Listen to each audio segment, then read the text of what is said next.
要火了。然后呢，当时老板就跟我说：“嘿，你过来。”行，你争气，你就是下一个谢霆锋。哇，这种话谁信啊？我咯，我信了。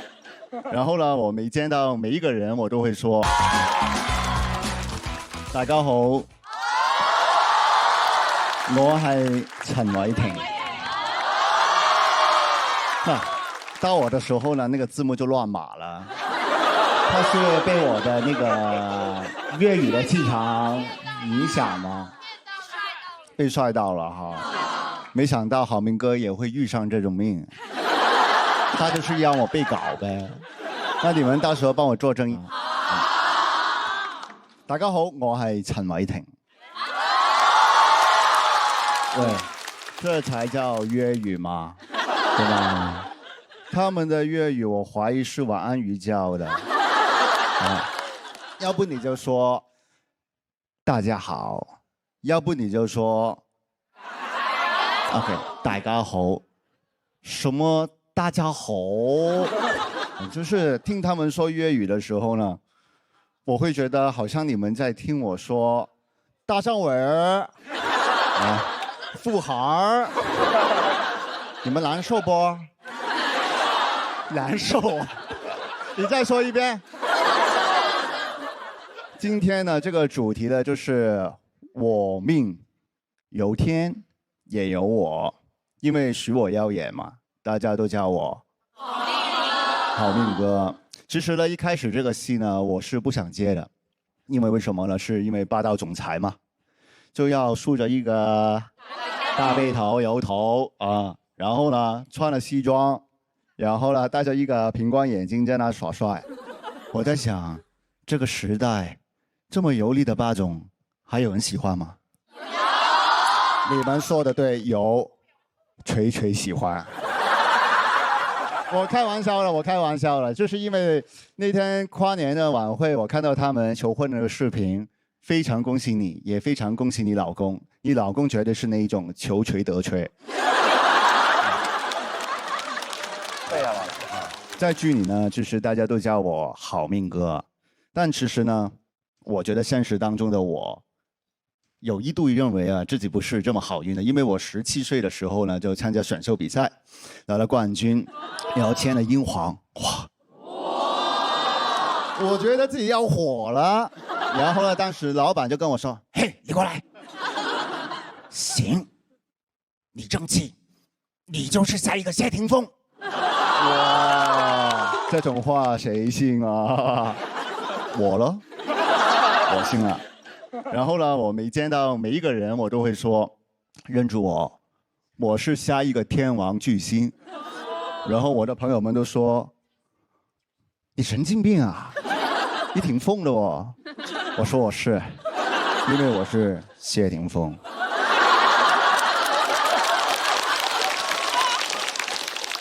结果签了公司之后呢，一等呢就等了5年，整整5年，所以陈伟霆也成了威霆。对，WAIT 不用我翻译了，因为英文比锤达丽莎好吧，对吧？然后呢，当时候因为没有工作，所以也没有收入。好，所以说什么鬼老前锋啊？我是老没钱和西北风。所以呢，那几年呢，全靠我家人帮我撑着了。我姐姐呢就会晚上偷偷在我钱包里面塞一点钱。其实呢，我非常感激我的家人，因为我最难的日子是靠我姐姐打赏的。所以说，家人的爱对于我来说，就像天使一样给到我力量。我姐给我钱，就是我的天使投资人，我非常感激他们。但那个时候我在想，如果我离开了这个家，我还能找到天使吗？哎，你猜怎么着？好了，终于呢，我熬出道了。但是呢，其实也不是非常的顺利。好，我第一次呢就到那个内地拍戏，那个制片人就跟我说，因为你其实没有什么人认识，所以呢，我们安排了一个男4号给你，大概5个月，钱呢就没太多了，那宾馆费你自己付行吗？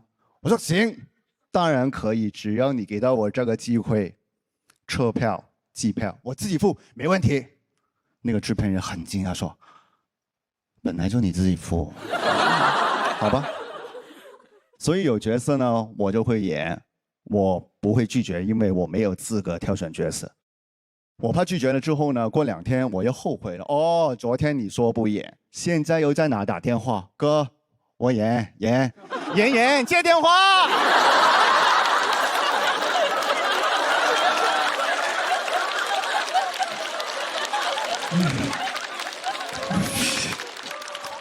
努力是没有白费的。然后呢，拍完那个制片人说：“哎，那个陈伟霆 OK 哦。”然后后面又找我说：“哎，喂，还有一个角色谁谁谁不演呢，你来顶 OK 吗？”我说 OK， 我顶他个位。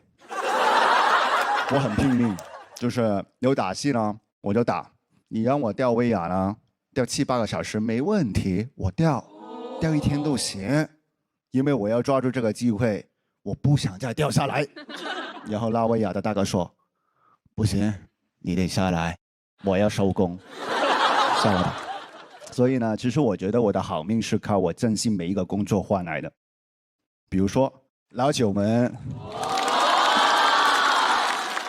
许我耀眼，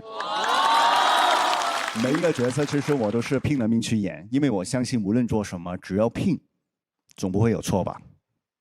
啊，其实也有。我拼音的时候容易出错。那我现在其实大家都知道了，我解锁了一个新的角色嘛，就是丈夫跟爸爸。然后呢，去年我儿子在北京出生，那我又多了一个天使了。我记录了他第一次睁眼的时候，也记录了他第一次哭的时候。你们想听什么声音吗？想吗？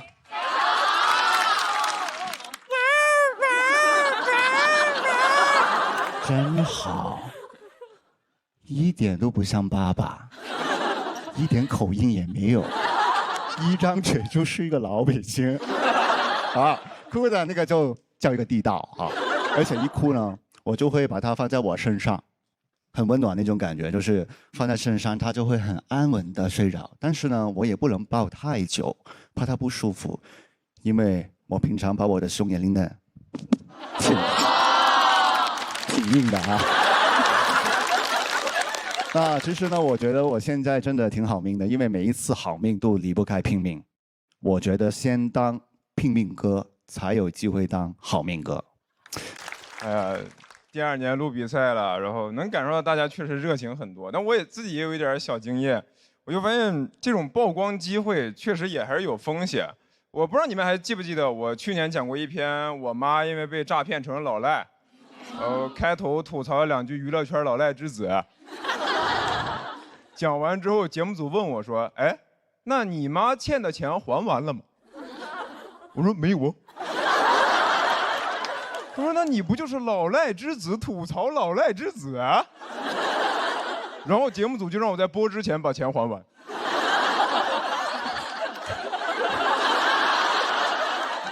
我最后是找朋友借的钱。把我妈欠的钱还了。我说妈，我以后就不是老赖之子了，但你是老赖之母。就是大家录节目都想着多讲、多曝光、多挣钱，我讲这篇稿子血亏，1000多字的稿子欠一屁股债。我不知道你们有没有刷到过那种 report， 于翔宇脱口秀含金量谁懂啊？我懂。哎呀，然后现在真不知道能咋抓机会了。你看今年还都说这个 AI 是风口、时代红利，但你一般也就只能想到用 AI 继续干活。我试了一下用 AI 写段子，我说帮我写一篇脱口秀稿子，模仿于翔宇的风格，要能喜单夺冠。但因为我段子公开数据量没有那么大，所以他模仿的就不是很像。他给我的表演指导是在舞台上疯狂踱步。声音提高8度，我说：“哎，我是教主。”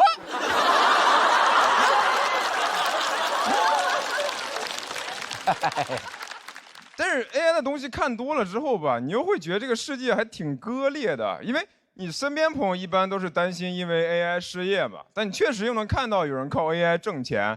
我之前看过一个采访，就台下一个观众问一个那种科技大佬说 AI 肯定会造就一批富豪，但也会造成大量失业问题，请问该怎么解决？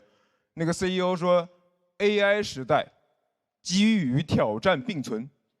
我说啊，但它不并存在同一个人身上啊。我们这儿全是挑战，你哐哐机遇。哇，你怎么不直接说你下岗啊？你下岗啊？我上富豪榜啊！就是现在的人说话都不过脑子了嘛？哎，我就不信瓦特改良蒸汽机、淘汰纺织工人的时候会说蒸汽时代，机遇与挑战并存。纺织工人说瓦特的脑子瓦特了，咱们要不干掉他吧？反正进去也是踩缝纫机。我看完那个采访之后，真的就是生气。我就希望 AI 能快点发展，统治人类，那就人人平等了，没有人上人，全都是 AI 的下人。就 AI 战胜人类，马斯克失去的一定比我多，我没有什么好失去的。我说老马最近咋样啊？他说4000亿美金全部清零，你呢？我说我挺好的，我花呗清零了。到时候那个富豪榜上面就80亿人并列首富，按姓氏笔画排序。我于翔宇，力压马化腾、刘强东跟张一鸣。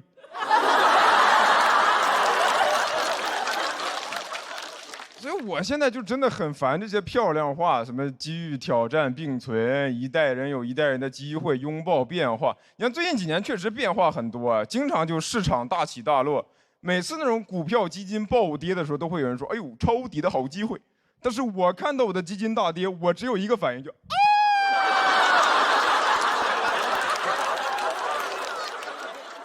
我现在觉得机会啊，有时候你就是留给本来就有机会的人。你不可能没那个条件就无脑冲冲冲吧，就啥也没有，但就像巴菲特一样思考，像谢霆锋一样卖烤肠，像吴彦祖一样教英语。那谢霆锋卖烤肠卖了15个亿，我也去卖烤肠，红利被他抓走了，我被城管抓走了。那你说我要是卖烤肠能卖15个亿，那一听就不合法。那烤肠得多上瘾，那淀粉肠里是淀粉吗？这就是机遇监狱并存。有时候我自己感觉有些事儿努力也有点徒劳。我去年搬来上海，我那个房子是大房东直租，我当时问他，我说你这个房子不会突然卖吧？他说你放心，我不卖的，我这套是专门用来出租的，我有10几套呢。你不信我给你看。他手机上有个 Excel， 我看着那个 Excel 是真的说不出 Word。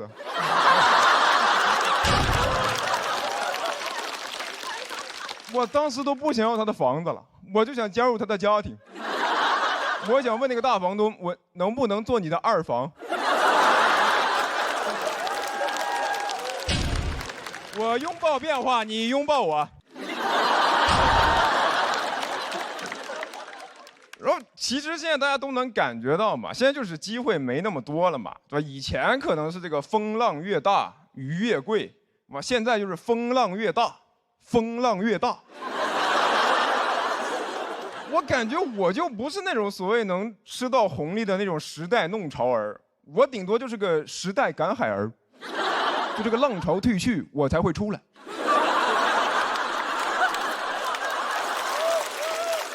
这能不能甜点啥呢？哎，这是个海螺。哎，听，是我哭的声音。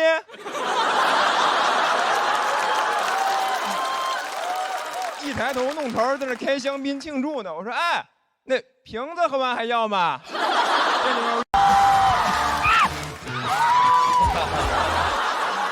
我最近一直在拍戏，但是不是这个意思啊？就有很多事儿是我完全之前没想到的。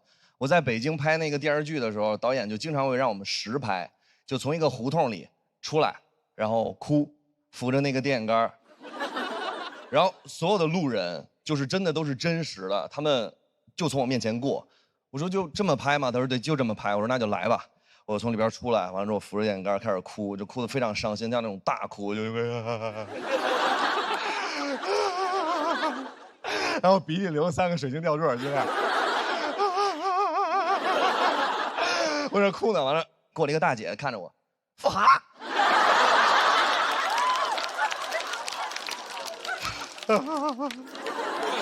我说拍摄呢，拍摄呢。还有大姐看着我，拍摄。我说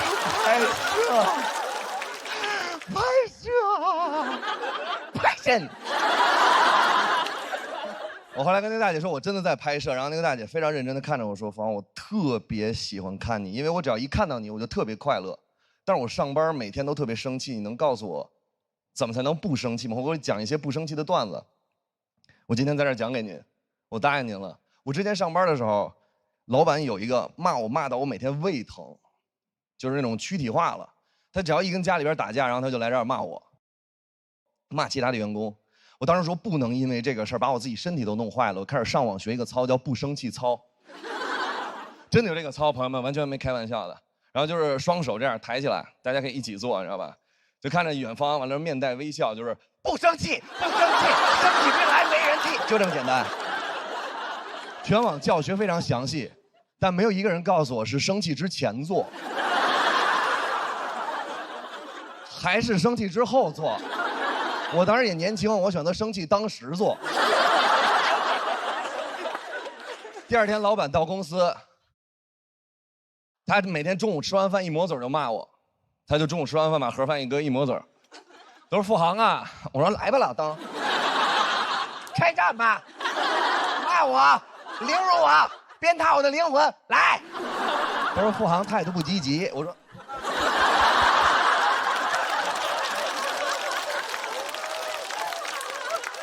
朋友们，我真的跟你们说一下啊，第一次的不生气操真的推荐你们去做，因为第一次跟后面的无数次完全不一样。因为第一次你100%会被自己蠢笑。你想，就是路边过来一个人走了，看着你，废物，完了你看着他，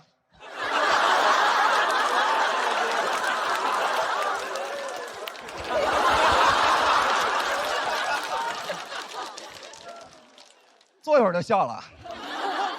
就是后面没什么用了，因为只有最开始做的时候有用。然后我就研究了一下，外练筋骨皮真的帮不到我，我必须要内外兼修。我要想从我的内调完了之后跟外一起结合。我想怎么才能内外兼修呢？就比如说是，我开始思考，从小我只要一难过，别人一骂我就难过，难过我就哭，啊，一夸我就笑，我的情绪完全掌握在别人手里。我不要，我要反其道而行之。哎，别人骂我难过，我就到这儿，嘿嘿，大脑都懵了，大脑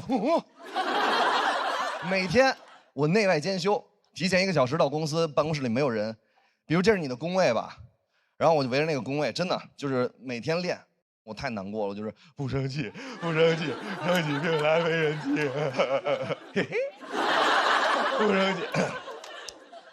同事跟同学一样都不跟我说话了，因为办公室有监控。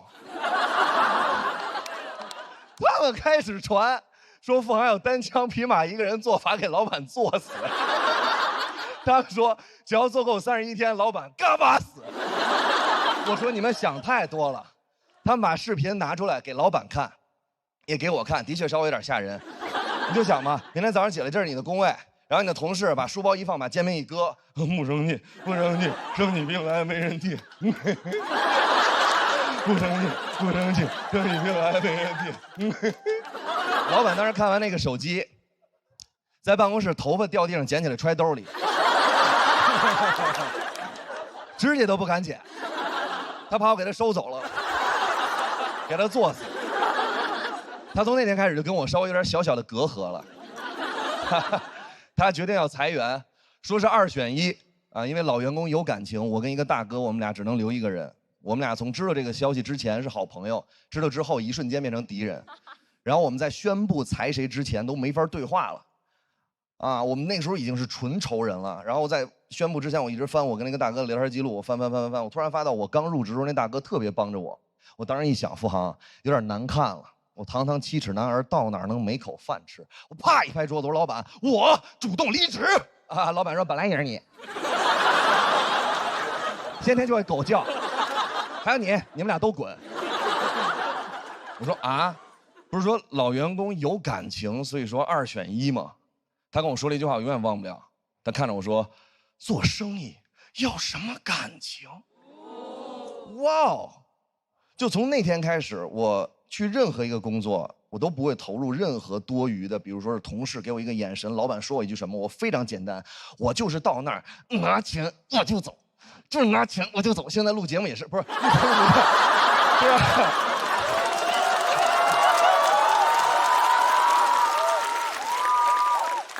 录节目的时候给你们讲什么段子，如果你们当时没笑，我会非常难过。但是录完就不会了，真的，因为那时候就是 money in my pocket。没有，开玩笑。当时我非常生气，但是我想就这样算了，我就开始收拾我的那些东西。收拾的时候，他还骂我，啊，我那火腾就上来了，我这胳膊腾就抬起来了。我说你再骂我一句，他说付航，你还敢做操？我看你再敢做操，我说已经给你做上了。我做死你！我走了也给你带走。那个时候，我每天在那个公司有1个小时的休息时间，我会拿1个小时分成6份，完了之后每一次10分钟去那个楼梯间练脱口秀，我每次练10分钟，我没有影响谁。然后他就跟我说啊，我在那儿坐着呢，我坐着呢。他说付航，我说你每天练那什么乱七八糟那种秀，我想看看你以后能不能像现在这么猖狂。我真的希望他看一看，我现在是大王。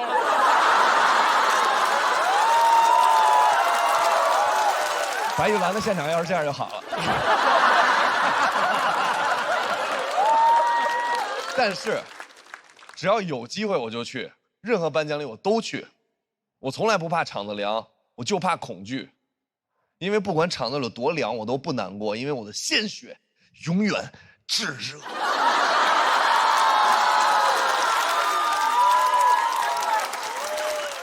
那个时候我才发现。你真的到这个年龄之后，你就完全不会再担心了。那个时候他经常说啊，什么骂你是因为你好啊，完了说我每天说你都是为了你以后的发展。其实我到现在这个年纪，我非常认真的跟所有老板说，所有的话都是可以好好说的，别装了，你就是想发泄情绪。然后包括就是今天这儿设计也非常不合理，我想发泄一下，就是从我这儿开始，这边往后的这边的朋友，还有从这边往后边的朋友，他们看的根本就不是喜剧之王，他们看的是屁股之王。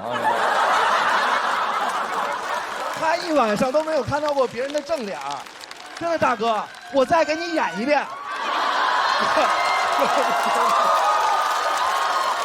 不生气，他就是，我再给你演一遍，真的。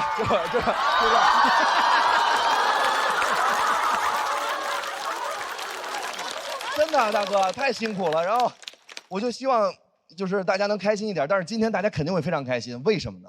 因为我们都喝上了传说中的统一春福无糖茶了。哎，绿茶鲜爽，焙茶醇厚，一口春福，茶香倍儿足。喝完了之后完全不一样。我当时呢，别人问我，哎，这个统一绿茶，喝没喝过，有什么区别呢？我说当然有区别了，就好像我以前没拍过戏，有很多东西你没有尝试，你完全不知道。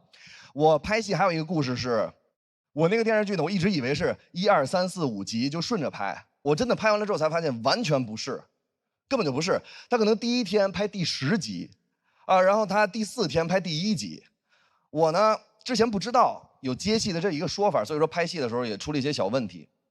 当时有一场戏，第1天拍第1集是我在监狱里跟管教解释为什么我跟黄毛狱友打架，原台词是黄毛把鞋脱了，脚啪放在这儿，我跟他打起来了。但是你知道我爱即兴。我当时跟狱警说的是，我说您知道吗？黄毛把鞋脱了，脚啪放这儿，塞我嘴里了。导演说过，我说太棒了。过了3天，拍我跟黄毛打架。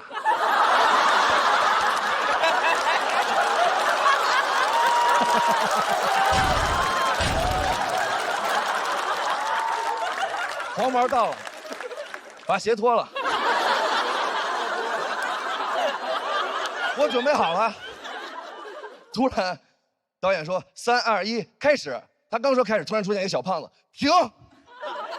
导演，我是场记。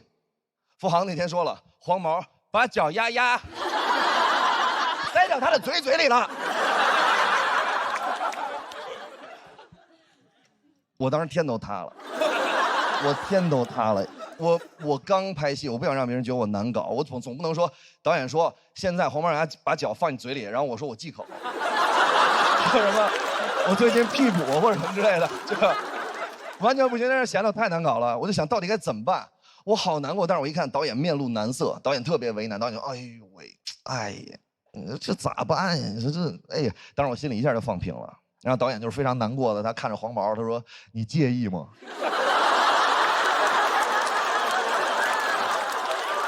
我说他的脚丫丫在我的嘴里，你问他介意吗？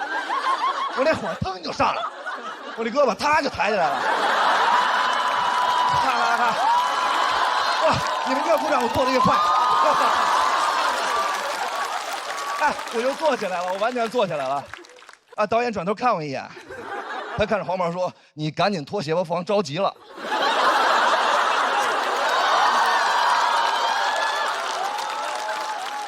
没有结尾，就是希望大家开心点，谢谢。大家好，我是唐湘玉。哇，这2年确实有一种红了的错觉，感觉好多人认识我啊。直到我前段时间去演我的主打秀，在剧场门口碰到一个黄牛，问我要不要票。我心想这也太猖狂了。你卖不出去不能还给我吧？那天我没人接，我还进不去。黄牛说：“我带你进去。”我说：“啥呀？我要进去表演。”他说：“那得加钱。”也不能怪他认不出啊，我那个门票是一个背影。但另一次就过分了，有个大哥在卖我的周边，印着我照片的。我特意走过去，我说：“这是谁呀？”他说：“金镶玉。”来一个吧，这相遇。来不了，咱俩不该相遇。我们县城有个自媒体啊，也经常喜欢发我，发就发吧。那标题写的啥？唐湘玉卑微到泥土里，开出花。这句话原版是张爱玲的，卑微到尘埃里，怎么到我这儿入土了？我这么土吗？点进去有很多虚假信息，说我特别厉害，不光会脱口秀，还开了一家美容院，一家虫草店，把我写得太好，我都舍不得举报。关键真的有人会相信啊！已经有亲戚找我办美容卡了，我说卡是真没有，虫草你等我一下，我卑微到泥土里挖。说到土啊，就不得不提我这个口音了。我以前也知道我有点口音。但我一直以为我的口音是京片子。我在北京待了9年，我普通话就是在北京学的，所以我一直以为我是京片子。当年我在那个电视上听到广智和智胜的口音，我说句冒犯的，真的被土到了，土得我直接大喊：山东人说话不是这个样。是不是黄子韬老师？是。结果去年我的节目播出，好多人说我学他俩，土就算了，还是学的，我都没法澄清。我总不能说不是学的，我本来就很土。其实我知道啊，我不是一个洋气的人，我就是一农村孩子。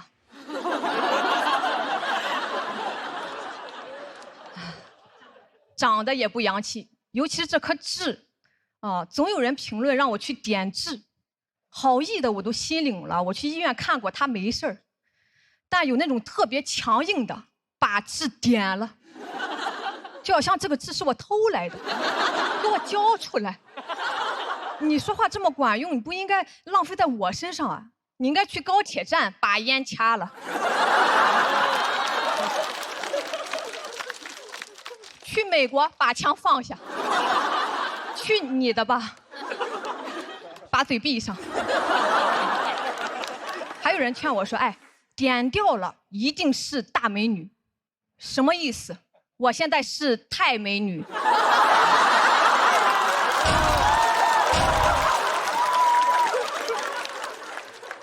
那幸好没看到这一刻，不然我就是全美女。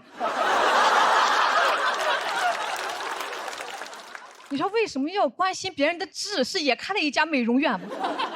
如果非让我点啊，我可以把我名字里的点了，把玉点成王。都希望今年产生一个女王，不会是我糖香王吧？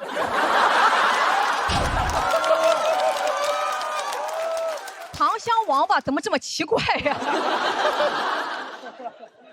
哦，说王不说八，反正说啥的都有，还把那种看面相的招来了。有的说有福，有的说克夫，我都行，都有用。真的有用。我表弟和我弟妹是那种多年的异地恋，特别不容易，定了去年结婚，结果去年都说是寡妇年，不能结婚。有听过这个说法的吗？有。我看什么封建糟粕都没见过。其实按农历来说呢，去年没有立春，成为寡年，寡组词寡妇，就成了寡妇年，多么匮乏的词汇量呀！你组词寡人、寡王都行，不组词都行。如果因为一个字音就不能结婚，那我还说去年不能开车，容易剐蹭，很荒谬啊！但表弟他们就很焦虑嘛，因为这个事儿。我说没事儿，你俩放心的结，这个寡妇我来当，我可以当。看到这个痣了没？这就是寡妇的标志。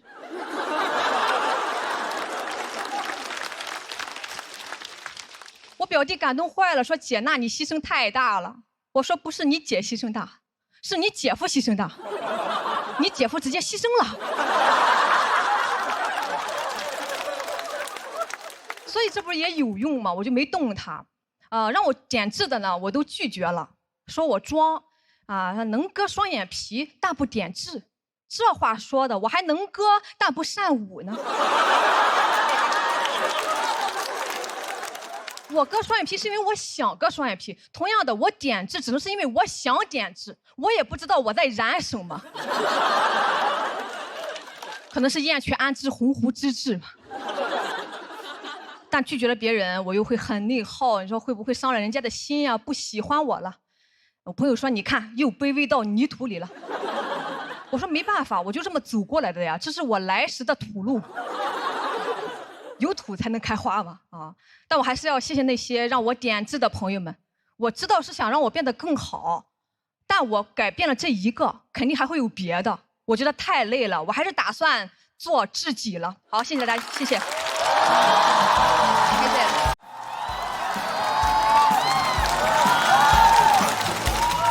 大家好，我是许昕。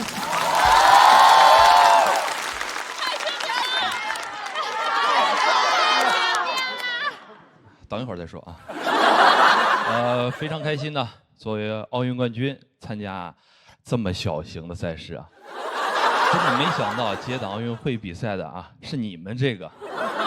哎呀，不过你们这比赛确实好，没有几十亿的观众也没有十几亿的支持者，比的也很轻松看的人也不紧张，是不是而且比到现在呢，冠军是谁也挺明确的了。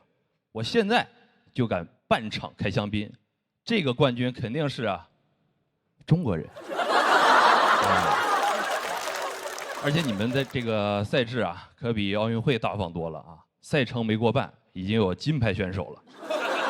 然后呢还得比出谁更强我明白了，这个赛制参考我们乒乓球就是你先拿奥运冠军回来再打国内比赛，你国内拿冠军了那个才叫真强。今年奥运会的这个热度很高，我在网上呢预测乒乓球也确实沾了点热度，就连这个节目组也来找我了。找我时我说我来不了这个脱口秀两边这个节目我都看了，这东西太难了。他们说你可以你全面。我说你可别说我全面那还是罗老师更全面。人家两边节目可都上了。哎，巴黎奥运会啊，我虽然没去参赛，但我心在那边啊，我得在直播间摆阵为他们加油啊！是不是大家都看了？当时中国队比赛呢一度落后，但我摆完以后，哎，赢了。我当然不是说啊，我在这里边帮了多少大忙，主要是人家打得好。你要换个人来啊，换个王建国，我还摆啥阵呢？我直接摆烂了。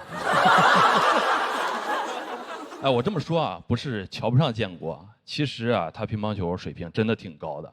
我俩啊，这个打过一场，比分咬得很紧。那场比赛我非常侥幸的11-0赢了他。但是呢，国际赛事呢，我也打过别人11-0。我们换算一下，王建国，国际赛事水准。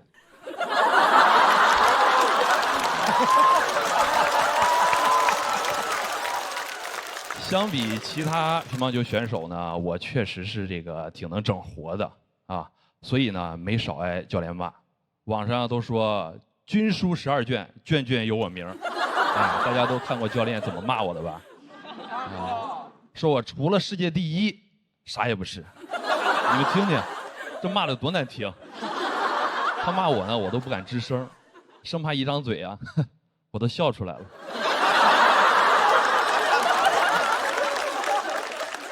啊，队里呢确实挺严肃的，拿了冠军呢也都不敢笑，因为还有人被说啊，整天嘻嘻哈哈等于自杀，你这样哪能留你啊？哎，要是我说啊，这儿就能留我，在这个节目啊，不嘻嘻哈哈才等于自杀。有人呢说我打球风格很抽象，经常打着打着啊，人就跑到这个3米以外了。大家看比赛很疑惑，说画面里啊就一个人打。是不是这个才叫单打？哎，所以我说啊，为什么我外战胜率高呢？估计是对手研究我比赛录像的时候啊，根本就看不见我，摸不清我的这个打法风格。比赛完呢，这个记者还问我为什么离对手这么远，我说我也不是故意的，我只知道啊，我一上了这个球场，我们之间的差距啊就越来越远。啊，有很多球迷朋友啊说希望我回归这个奥运赛场。说30岁啊，正是拼搏的年纪。那对我来说啊，现在挺圆满了，世界冠军有了，奥运冠军也有了，可以把这个机会啊留给年轻人了。要不然一个冠军都没拿，就坐那儿指指点点的，那合适吗？对吧？王建国、杨丽啊。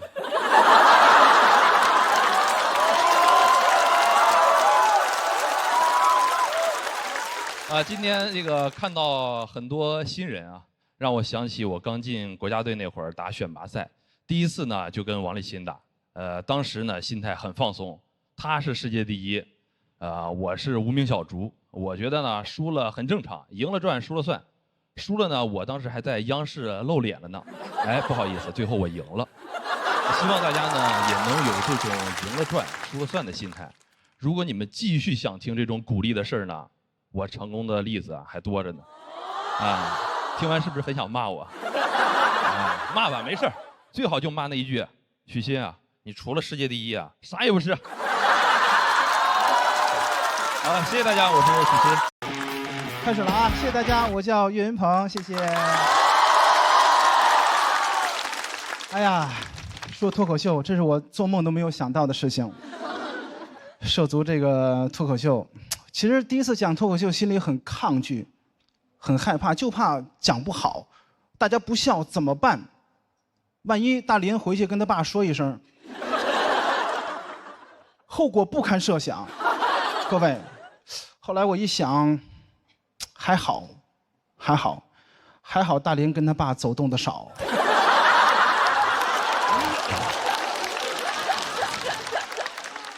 这2年不光是我们单位来了好几个。来到这个舞台上，像这个大林、阎鹤祥，去年的朱鹤松，今年我徒弟尚小菊也来了。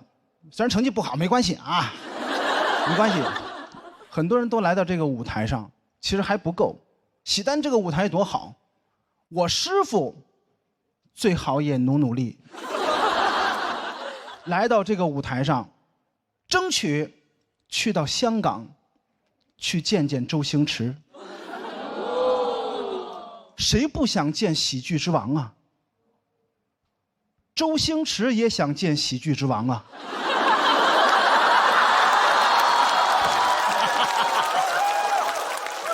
能让我来这儿啊，特别好，我很高兴。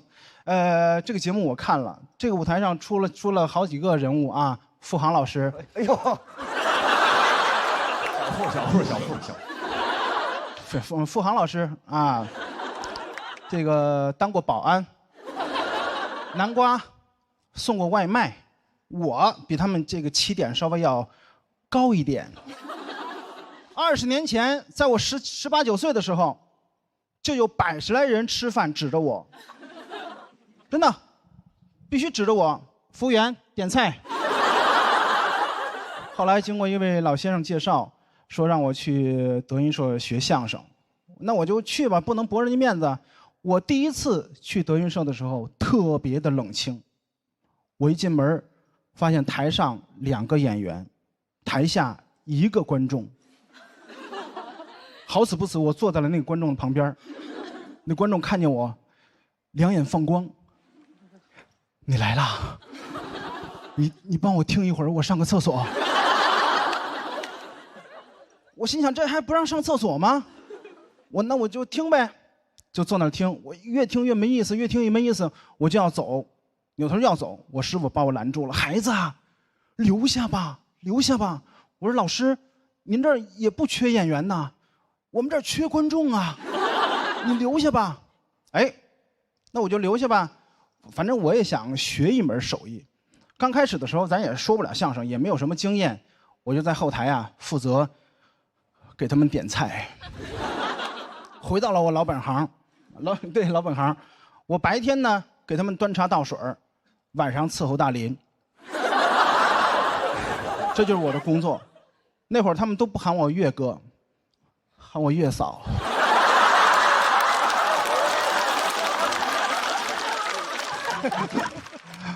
哎呀，我们公司后来就发展得很好，飞黄腾达，也赚钱了。很多老员工呢都有这个股份，我就找我师傅去了。我说师傅，你看人家都有股份，我当月嫂也好几年了，对吧？上台也好几年了，我师傅语重心长地跟我说：“孩子，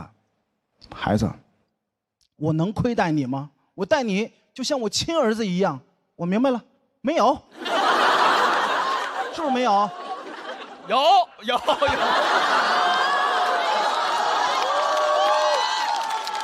你有是吗？因为我是真亲儿子呀。谢谢，行吧，一步步走到今天，我觉得很幸运，尤其是前一段时间很幸运，出演了一部电视剧叫《长安的荔枝》，大伙儿看了吗？我在里面演了一个左右逢源的一个陪酒侍郎，就像一个狗腿子，底下有评论说本色出演，其实不是。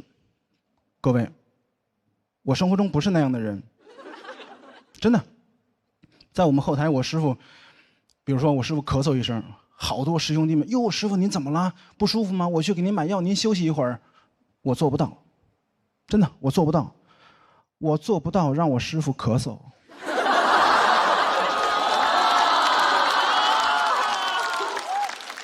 但是这个角色呢，也有符合我本色的这个部分。角色刚开始呢，设定的是一个大帅哥。真的，我开始也很担心，我说导演，这个大帅哥我能演吗？我行吗？导演说实不相瞒，岳岳，这个角色是按照易烊千玺来设定的，但是你别忘了，这个故事背景在唐朝，各位，唐朝以胖为美，在唐朝我就是千玺。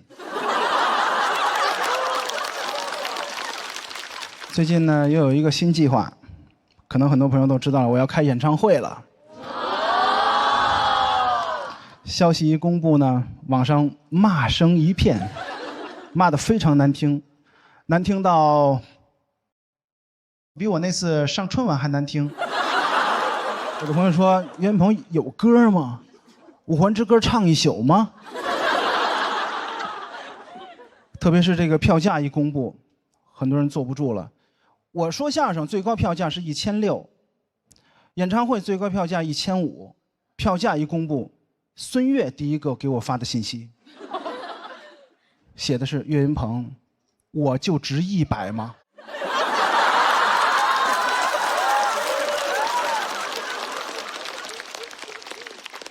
行吧，开演唱会这件事呢，2年前我都不敢想，但是我实现了。不过呢，我也不会骄傲。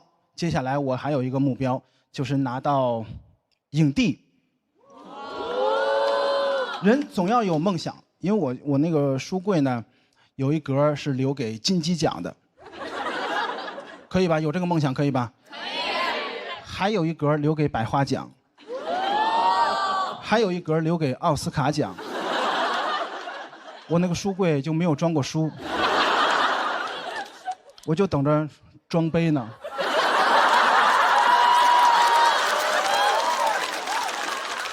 这期的主题呢是这个世界谁懂？没人懂，没人知道未来会发生什么，所以各位选手要充满信心。当你们觉得没有信心的时候，要告诉自己，岳云鹏都能开演唱会了，我拿个冠军算什么？谢谢大家，我是岳云鹏，谢谢。大家好，我是彩亮。我这个人情绪稳定，很少哭。我妈教育有方，小时候日记被我妈偷看了，哭。我妈说：“你日子多幸福啊！你想想那非洲小孩，饿的都吃不上饭，人家都不哭，你哭。”我说：“你咋知道人没哭呢？非洲小孩日记你也偷看呢？”我妈说：“哭没用，写日记也没用，要是真喜欢写，就写出高分作文才有用。写作文老是那个题目，我爱我的妈妈。”我当然爱我妈妈了，别人妈妈那不阿姨吗？想得高分永远是那几句话。我的妈妈在我高烧的深夜照顾我，在雨中接我放学，为我打伞，淋湿了自己。哎，淋湿的永远是我妈，但发高烧的永远是我。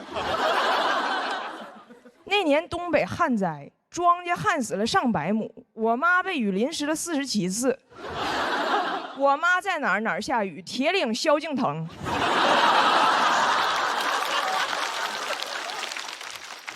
全班都写妈妈打伞，妈妈打伞。班主任开班会的时候都疯了，你们不要再打了啦！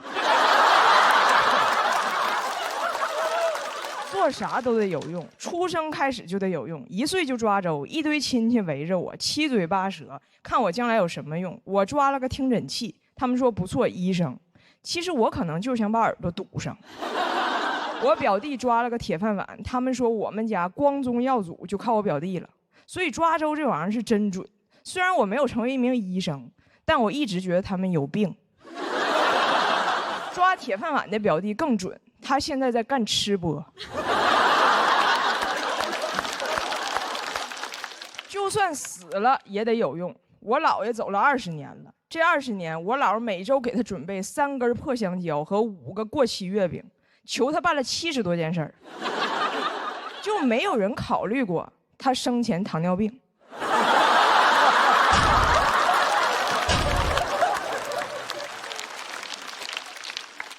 每次给我姥爷烧纸，很少说多怀念他这个人，总是让他保佑我们点啥。几年前我要去考试，我姥就跟我姥爷说，保佑孩子考100分。我考的是雅思，一出分7.5，我姥转身就把月饼撤了。家里别人遇到什么事儿也会求我姥爷帮忙，除了烧纸还会烧烟呐，什么别的。这么说吧，我姥爷身边现在全是2手烟、2手手机、2手手表，我姥爷在那边急需一个转转。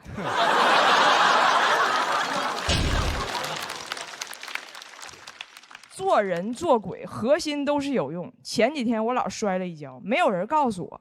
我妈后来说，告诉你你回来也没有用，人呢还是要做有用的事儿，你就好好整理短视频。我说妈，如果所有人都只做有用的事儿，谁刷短视频？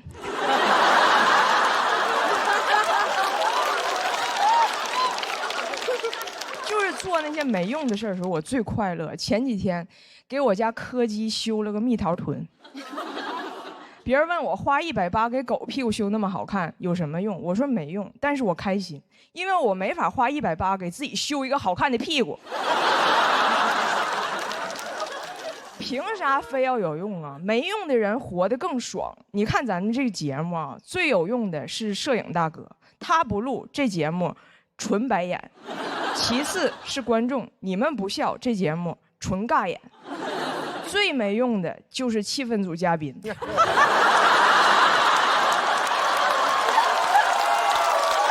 太早了。他们不点评，这节目纯享版。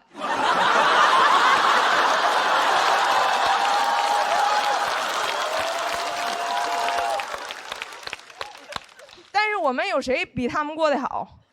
我们每天都在努力做一个有用的人，干有用的事儿，好累呀，不想有用了。直到今年第一轮比赛的头一天，突然看到一条新闻，言之凿凿说小行星即将撞击地球，导致世界末日。我说，哎，要是真的，怎么还有种解脱感？就是不是我主观不努力啊，是客观不允许了。这就好比公公婆婆天天催着生孙子，结果一觉醒来绝经了。那种精神状态就是绝子。我说小行星，你可说准了，来啊！那一夜我灵魂狂欢，什么有用都没用。看见别墅废墟，看见豪车废铁，看见富航狒狒。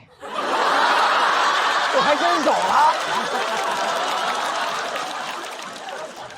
不努力了，什么喜剧之王单口季不去，另一个节目也不去，地球都要熊熊大火烧焦了，那爱奇艺的节目和腾讯的节目都会糊。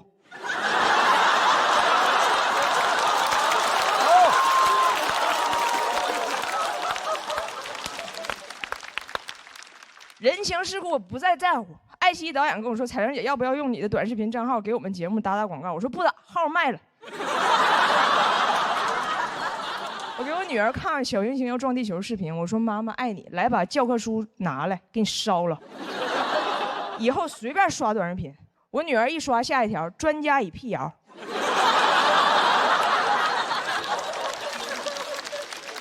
我说：“写作业去。”把火也灭一下。我女儿说：“妈妈，那你呢？”我说：“我看喜剧，爱奇艺《喜剧之王》单口季，花小钱看大戏，连续包月更便宜。”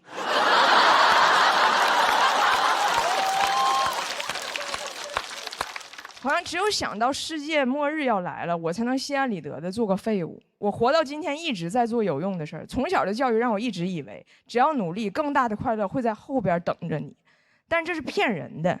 小时候我们院里仨女生都喜欢跳皮筋儿，我老是回家写作业凑不齐，但是写作业的时候嘴里也捣鼓小皮球拿脚踢2856 2857，再凑齐岁数大跳不动了。那年我们仨正好28 29 31。那时候我姥爷亲手扎了一个风筝，老想带我出去放，还用吃的诱惑我说：“走啊，香蕉带着呢，还有月饼呢。”但是因为我有作文课、数学课，一次都没去过。现在在看放风筝，风筝和姥爷都在天上。我写完这篇稿子，跟我女儿说，什么都没用，你的世界你快乐最有用。我女儿说：“对呀，我的世界本来就没有别人呢。”谢谢大家，我是彩玲。Hello， 大家好，我是南瓜啊。谢谢。我的职业呢是个外卖骑手。最近在录综艺啊，就感觉像做梦一样，住的豪华大酒店，吃的自助餐，穿着漂亮的衣服，见到明星老师们，这种感觉就像我酒店的面一样，新鲜美味，回味无穷。我也不知道叫什么面，我就叫它世面。我前两天跟着节目组去了一趟香港，我是跟着他们去见周星驰老师的。我见了自己的偶像，跟他聊天，最后合了影，发了朋友圈。我说来见偶像了，我朋友圈都炸了。我朋友圈平时根本就没人理我，没有人点赞的。那天给我点了189个点赞，还有78个评论。我初中的时候，语文老师那时候老说我，你一天不好好学习，烂泥扶不上墙，你肯定完蛋了。那天给我评论，你就是老师的骄傲呀！我真的很开心。星爷他一直都是我的偶像，我从小特别喜欢他，他的电影一直激励着我。我特别喜欢他电影里面那些小人物，我就看进去了。我现在一直都是小人物。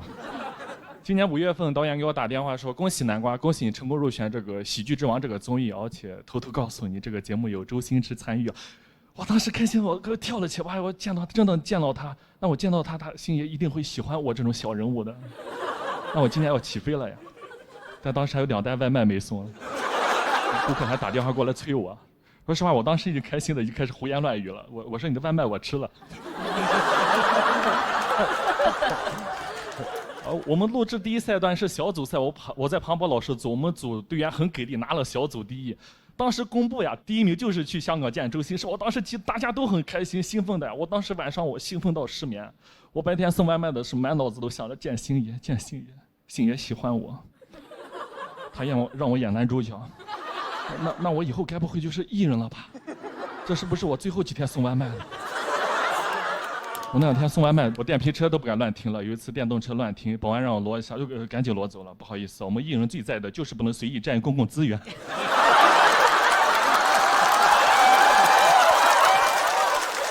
我在上海送外卖，有很多一起送外卖的同事跟我同甘共苦，关系都特别好。但有一个骑手跟我关系一直不好，他在背后说我坏话，蛐我。让他知道我要去见星爷，他跑过来巴结我，哇，你要去见星爷呀？那你火了以后，苟富贵莫相忘呀。我说行，以后等我发达了，有我一口肉吃，我都下单让你送。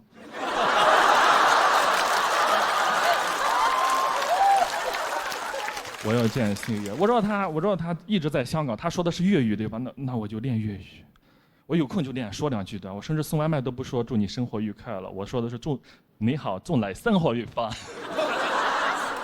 而且有一些顾客啊，经常会让我们帮忙丢门口的一些垃圾啊，其实一般挺抗拒的，没有时间去做这些事情。但你现在让我丢的话，我都会说没问题呀，我丢。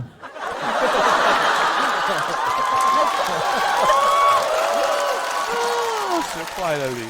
我知道他的偶像是李小璐，我甚至买了双截棍，我想给他表现一下，我练了，但双截棍特别的难，我练了一会，在我头上来好几下。但我觉得是值得的。我甚至见他之前，我专门去理发店理了个发型，这个就是理的，还可以吧？因为我之前都是理的光头，就是我自己有个推子，我自己给自己刮，就自己给自己刮的话，后面看不到镜子，刮起来就难刮一点，所以我以前就叫自己难刮。什么破绽？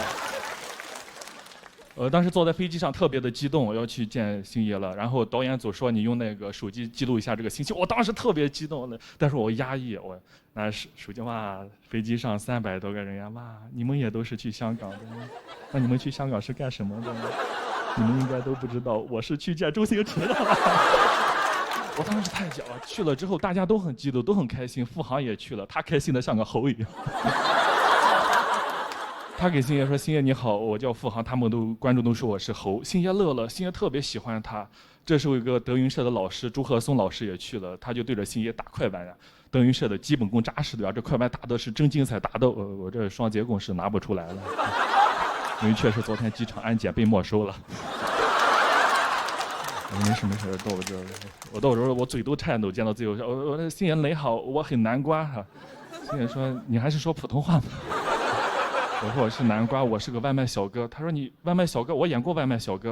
我说我知道，你演的是那个《破坏之王》里面那个何晶莹，然后有自己喜欢的女生，通过自己的努力，然后打败了坏人，逆袭跟那个女生在一起了。我现在也是外卖小哥，我也有自己喜欢的女生啊，她现在也嫁给别人了。星爷笑了，给我鼓掌，他笑了，只给我鼓掌。我当时特别激动，我就知道他一定会喜欢我这种小人物的。我甚至结束的时候，我们一起合影，星爷还跟我说：“你挺有意思的，土豆。”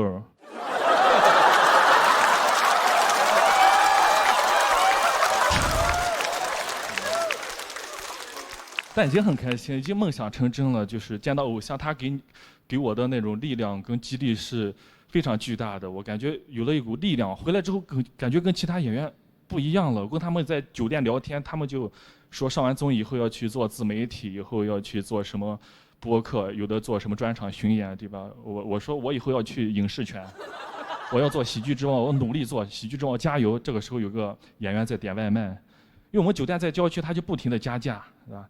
我就30、50、100加的，我怎么知道的？我手机开始震动了。我说那你们先聊吧，我出去一下。这个外卖还是要送的，对吧？毕竟我觉得喜剧之王呀，还是要从小人物做起啊。好，谢谢大家，谢谢。嗨，大家好，我是黑灯。有修电梯这个钱，不把路修平，也不知道为什么，是吧？反正最后一期了嘛，随便说了就是吧？播也播到现在了，我也收到了一些评论，有一条说黑灯还是挺好笑的，但始终没有跳出盲人这个身份。怎么跳出呢？你给我治好了，我给你跳，好吧？你给我治好了，我给你撑杆跳，好吧？老是盲人视角，盲人我能有个视角就很不错了，就。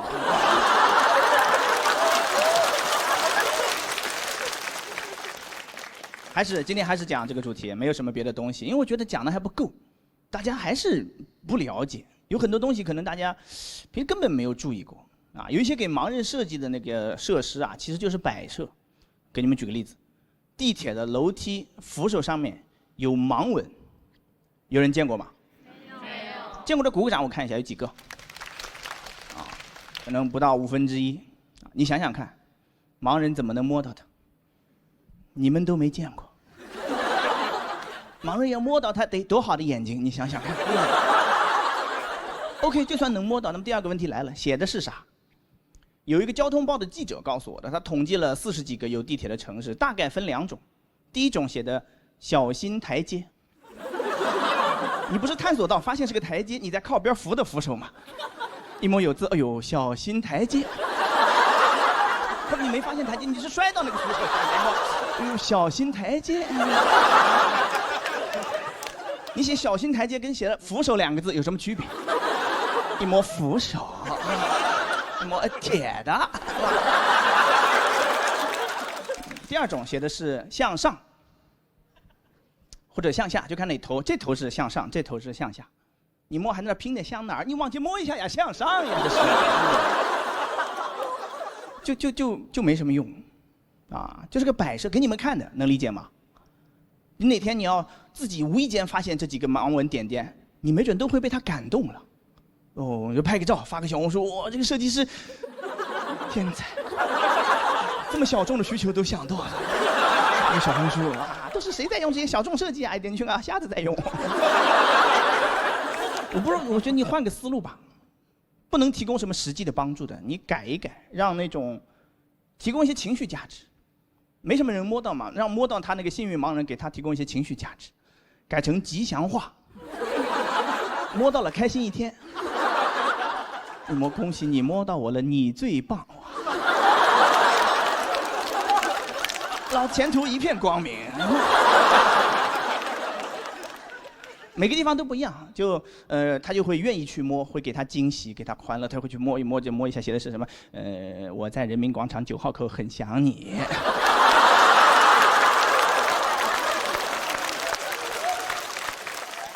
还有一个也是类似的，这个应该都见过，那个也是在地铁里，盲道，这个见过吧？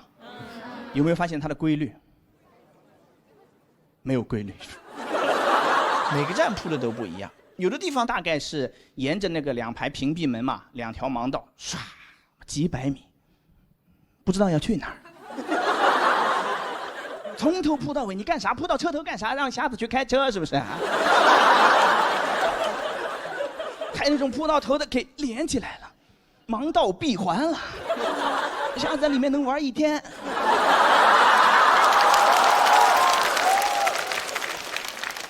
你要这么铺，我大概就理解思路了，知道你不太出门，出来一趟多锻炼。也有动过脑子的，我7月份去有一个地方演出啊，碰到了一个站台，他把盲人导到那个直梯下到站台，再把盲人导去无障碍车厢。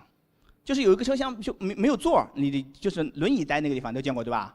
无障碍车厢让轮椅去 ，OK， 让盲人去干啥？能给他提供什么帮助？对不对？忘词了。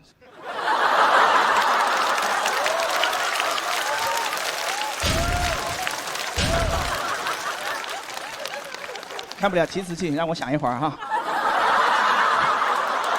没有提词器的。你知道为什么会忘词吗？本来前面有个商务，然后被一个主动的人抢走了。轮椅。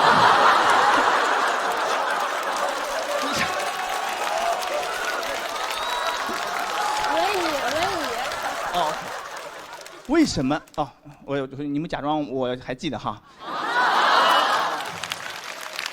轮椅去哪 ？OK， 让盲人去干啥？能给他提供什么帮助？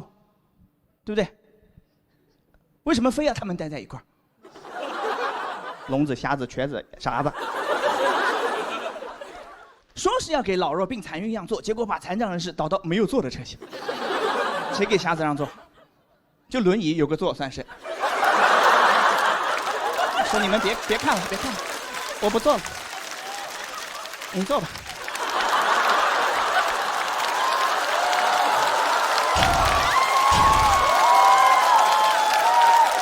我虽然一条腿，但这么多年独立惯了。你坐吧，你坐。就把有障碍的人导到无障碍车厢，就解决问题。他就这么粗暴，哇，太粗暴！我用这个逻辑对待你们，你们也接受不了。就是听力障碍的朋友会自称聋人，把听得见的朋友叫听人，这个知识点你们知道吗？不知道，我告诉你们了，你想想看，如果我也用这个逻辑，你们肯定接受不了。看不见的叫盲人，看得见的叫贱人。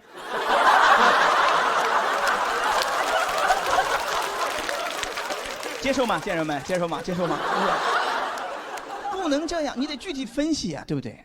啊，所以我觉得这些东西啊，这些盲人设施就应该让盲人自己来弄。我之前其实已经阴阳过一回了，我说盲道修成这样，不会是盲人自己修的吧？当时只是开玩笑，回去想了一想，有道理，就应该让盲人自己来弄嘛，他们是用户呀，对不对？不对，我们是用户，再修不好，也不能怪别人了，是吧？我再上一次为盲道生气是去年11左右，看到一个热搜，说有个地方在修不锈钢的盲道，不锈钢下完雨之后跟溜冰没有任何区别，就这么爱吃，路上都是虾滑。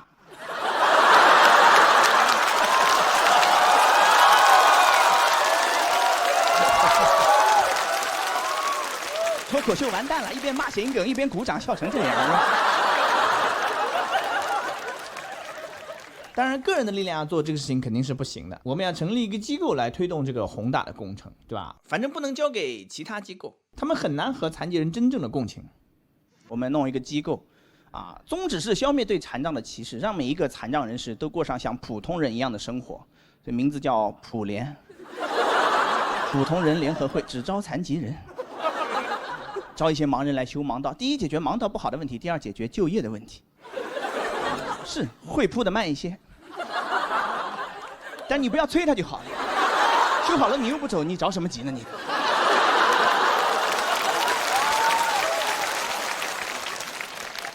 你要真嫌他太慢的话，招聘条件也放宽一些，招一些聋人，他们出了名的手脚快，让盲人监督他们。这个工作关系就非常和谐了，都不会闹矛盾。你想想看哈，架都吵不起来。我可以当着面骂他，我说你是不是聋啊？说了10几遍了，还这样。经常会读唇语，我就戴口罩。我说你是不是聋啊？我说了10几遍了。他也可以当着面骂我，骂3天3夜，骂到3更半夜，骂出腱鞘炎。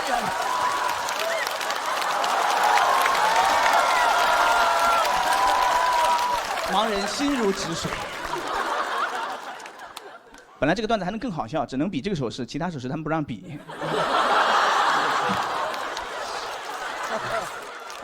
决赛还是有点紧张，能看出来对吧？我刚才还担心呢，我说哎呦都是强手如云，比什么呢？他们说你就讲这个段子，我说那就不怕了。什么小鹿小罗，你就往后挪一挪吧，你就。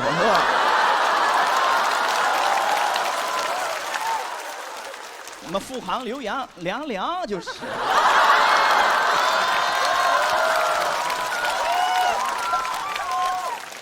等我们那个所有盲道都修完之后呢，你想想看，为了纪念这一伟大工程，肯定要弄个碑，刻个碑文，就刻盲文。但是可能几千年后盲文也会破译不了嘛，对不对？也考虑到了，所以那个碑翻过来背面会再刻一个2维码。要是那会儿还扫码的话，考古学家一看到码就大为惊喜，应该是能破译了。手机掏出来一扫，滴就2个字：石碑。我讲这儿，谢谢大家。大家好，我是庞博。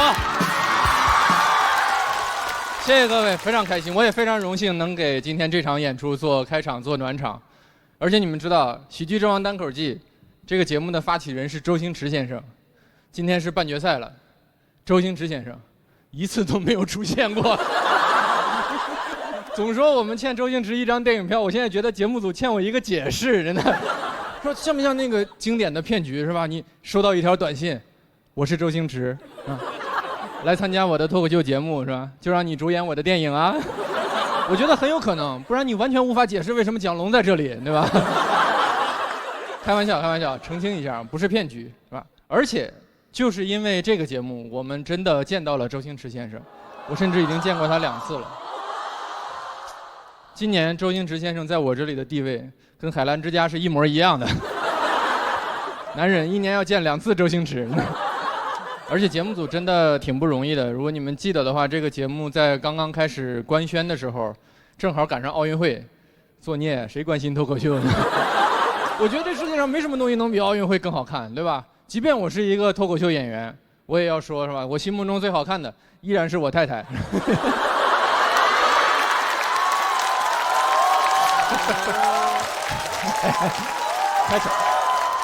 开场就可以胡来啊！第2是奥运会，对吧？脱口秀排第3，真的，俩节目在一起排第3啊！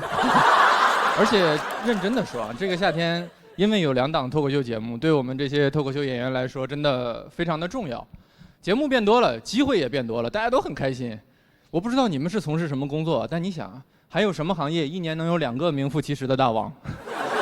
对吧？有20个人是货真价实的全国10强，跟好多大学的那个排名是一样的。你看，虽然节目上你看到了100个脱口秀演员，但来了就是50强。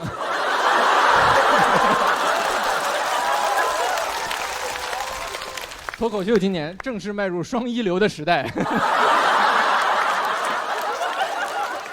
我有时候都在想，你说如果最后2边的冠军恰好是1男1女，然后这2个人不知道为什么结婚生子，这个小孩会说的第1句话会不会是我父母双亡啊？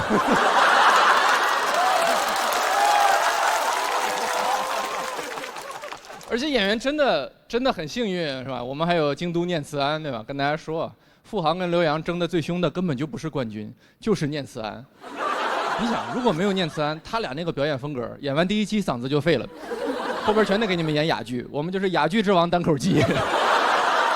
这个夏天真正辛苦的只有各位观众，真的有观众在跟我说，哥，这个夏天3档喜剧节目，你们还有衍生节目。哥，我现在每周要看17个小时的喜剧，我好累啊！台上5分钟，台下17个小时，喜剧的内核是马拉松啊！每周看完，精神是放松了，身体垮了。你能想象吗？我现在每周最盼望的是周1。真的，聊到最后他已经神志都不清楚了，拍着大腿问我说：“你说说这个比赛对劲吗？啊，凭什么哈哈曹的票数没有黑灯高啊？”你说那个刘洋他怎么赢的广智啊？我跟你说，要不是袅袅没来，吕岩他们队根本就淘汰不了。我说咱都看成这样了，要不考虑停一边的会员呢？我有的时候真的在想啊，我们做什么？我们就是做节目嘛，服务大家，娱乐大众。那就不妨做的再极致一些，对吧？观众想看什么，我们就做什么嘛。而且我们都知道大家最想看的是什么，你干脆就每周2边各选出来一个最厉害的，然后他俩 PK 一下，多刺激，对吧？然后而且你不光能看到各种笑话段子，你还会看到很多就是人性的部分，就是那种排兵布阵，是吧？你想一边在那儿群策群力，然后团队协作，就改段子加笑点，然后派出最强的呼兰，然后这边大幕拉开，南瓜闪亮登场，呼兰哥你的外卖是吧？然后就走了，多精彩！付航躲在幕布后边，嘿嘿嘿，没想到吧？战术马楼赛马。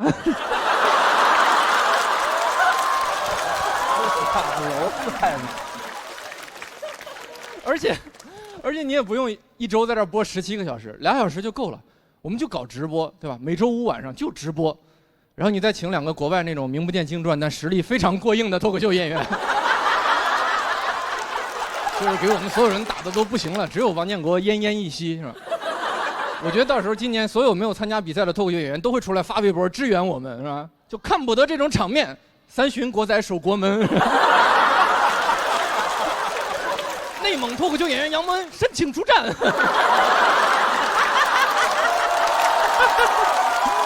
想不想看？想不想看？啊，我也很想看，我也很想看，是吧？我是吧？我也看热闹嘛。而且我已经把我这个 idea 都完全都整理好了，我准备卖给那个第三方的平台了啊。因为我觉得客观上来说，谁做都不合适嘛。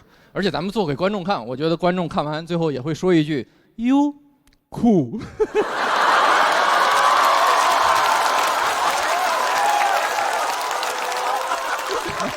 开玩笑，开玩笑，开玩笑，开玩笑！希望大家都开开心心的就好，希望演员们演得开心，也希望各位观众看得开心，就比什么都强。尤其是一会儿还要比赛的朋友们，加油！我们站好最后一班岗前的最后一班岗，好吧？加油！喜剧永远属于所有演员和观众，谢谢大家。